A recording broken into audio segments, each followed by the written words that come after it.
Fiery chariots, dazzling clothes, magic mantles, blinding clouds. It's Transfiguration Sunday, the apex of the liturgical season we call Epiphany, and our lectionary readings for the week are full of mind-bending wonders. Elijah ascends to heaven in a whirlwind, and Jesus transfigures on a mountaintop. There's nothing subtle about these spectacular stories. Today we stand with undimmed eyes and witness God's glory in its fullness. But here's the odd thing. These are not happy stories. As miraculous and light-filled as they are, each story is laced with confusion, loss, and sorrow. Why? Because embedded in each is a threshold, a boundary line marking both a beginning and an end. And let's face it, we human beings rarely approach thresholds without hesitation. Sometimes we cross over with ambivalence, glancing back over our shoulders with uncertainty and nostalgia. Sometimes we refuse to cross over at all. But what these stories teach us is that thresholds are absolutely essential to the life of faith.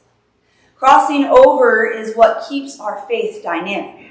Without thresholds, without evolution, without movement, we'll die. To appreciate what's at stake in this week's Old Testament reading, we need some backstory. In 2 Kings, we learn that Elijah calls Elisha as his heir and acolyte, when Elisha is still a very young man, dutifully plowing his father's fields. Directed by God, Elijah walks out into the muddy fields, wraps his cloak around Elisha's shoulders, and calls him away to a new vocation. 7 or 8 good years go by. During this time, Elisha becomes Elijah's shadow, following his teacher around out of love and admiration and a keen eagerness to learn anything his mentor will teach him. Their bond is so strong and so well known that when the time draws near for their parting, Elijah and the established community of prophets try in concert to help Elisha say goodbye.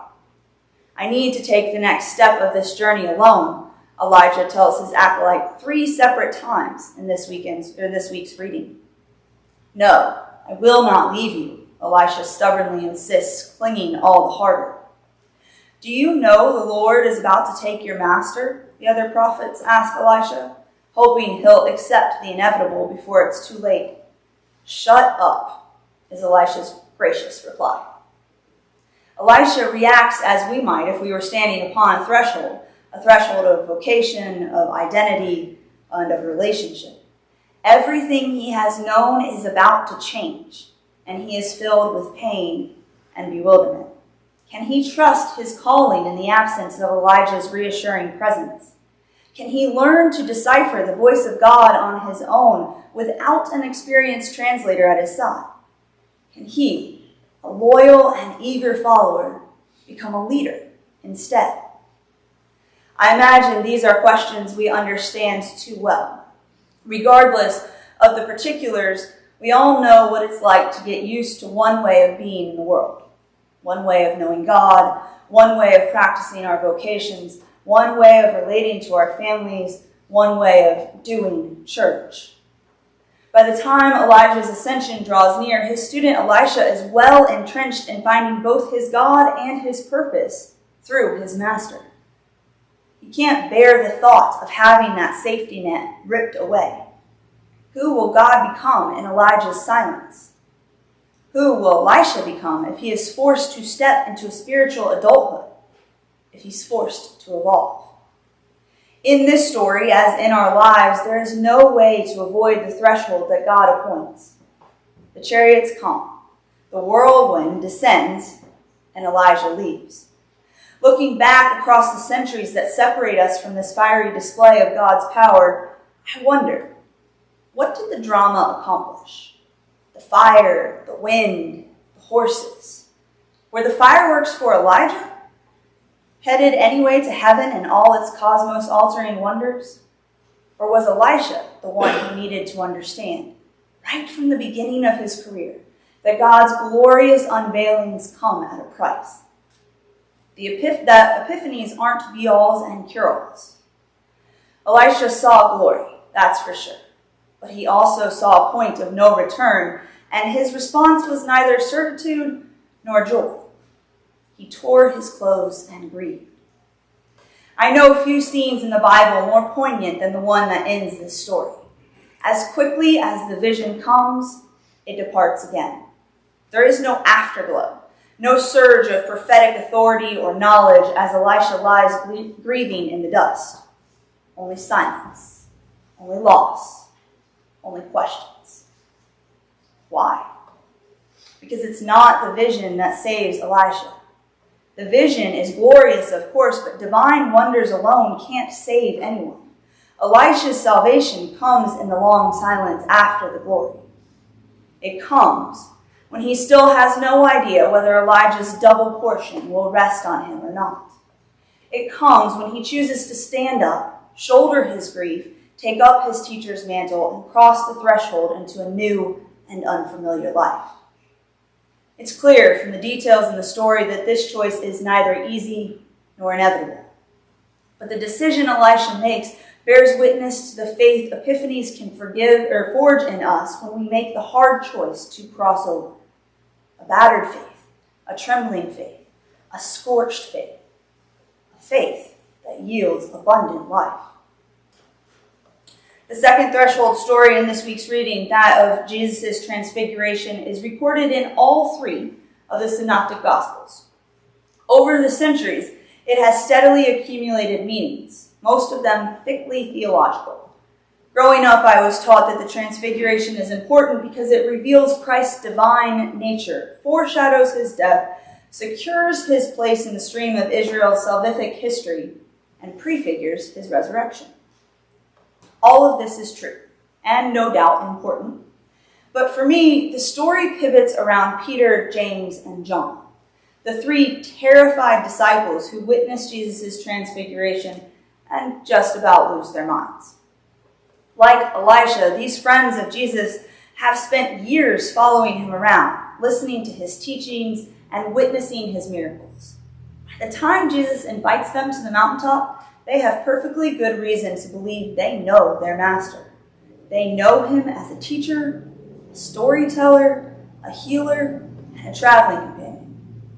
His face, his manners, his mission, all of them are familiar to them. Familiar and endearing and safe.